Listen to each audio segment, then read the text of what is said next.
ദിലീപ് ചെയ്ത കാര്യങ്ങളും ശരിയാണെന്ന് ഞാൻ പറഞ്ഞിരുന്നില്ല. അയാൾ വിധിക്കേണ്ട ആളുകൾ നമ്മളല്ല എന്നേ പറഞ്ഞുള്ളൂ. വിധി നടപ്പാക്കാൻ നമ്മുടെ മാധ്യമങ്ങളോ ജനങ്ങളോ അല്ല, അത് കോടതിയാണ് നടപ്പാക്കേണ്ടത്. അത് പറഞ്ഞിട്ടുള്ളൂ. ശരിയാണോ തെറ്റാണെന്നൊന്നും നമ്മൾ ഇത് ചെയ്യാൻ പോയിട്ടില്ല. അതിൻ്റെ പേരിൽ അനുഭവിക്കാനുള്ളത് അനുഭവിച്ചോട്ടെ, കുഴപ്പമില്ല. നമ്മൾ തെറ്റാണെന്ന് പറഞ്ഞിട്ട് ശരിയാണെന്ന് പറഞ്ഞിട്ടില്ല. അത് അഥവാ ചെയ്തിട്ടുണ്ട് ശരിയാണെന്ന് പറഞ്ഞിട്ടില്ല. നമ്മൾ ജഡ്ജ് ചെയ്യാൻ ആരുമില്ല.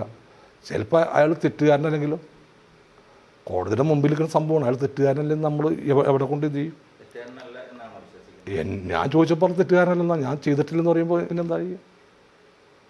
ഞാൻ ചോദിച്ചു, ഞാനിത് മനുഷ്യൻ ചോദിച്ചു ഇത് ശരിയാണോ ചെയ്തതെന്ന് വെച്ചപ്പോൾ പറഞ്ഞ് മക്കളെ പിടിച്ച് സത്യം ചെയ്യണം, ഞാൻ ചെയ്തിട്ടില്ല. അപ്പോൾ ഞാൻ ആലോചിച്ചപ്പോൾ ഒരു മനുഷ്യനങ്ങനെ ഒരിക്കലും ചെയ്യാൻ പറ്റില്ല. ഒരു മനുഷ്യനൊരിക്കലും അങ്ങനെ ചെയ്യാൻ പറ്റുമെന്ന് വിശ്വസിക്കുന്ന ഒരാളാണ് ഞാൻ. അപ്പോൾ അങ്ങനെ ഒരിക്കലും ചെയ്തിട്ടില്ല എന്ന് ഞാൻ വിശ്വസിക്കാൻ എനിക്ക് ഏറ്റവും ഇഷ്ടം. അങ്ങനെ ചെയ്തിട്ടില്ല എന്ന് എൻ്റെ ആ വിശ്വാസം, എൻ്റെ വിശ്വാസം എന്നെ പൊറപ്പിക്കണമെന്ന് പറഞ്ഞാൽ ചിലപ്പോൾ ശരിയാവാം, ചിലപ്പോൾ തെറ്റാവാം. അത് കോടതിക്ക് മുമ്പിൽ കിട്ടുന്ന കാര്യമാണ്.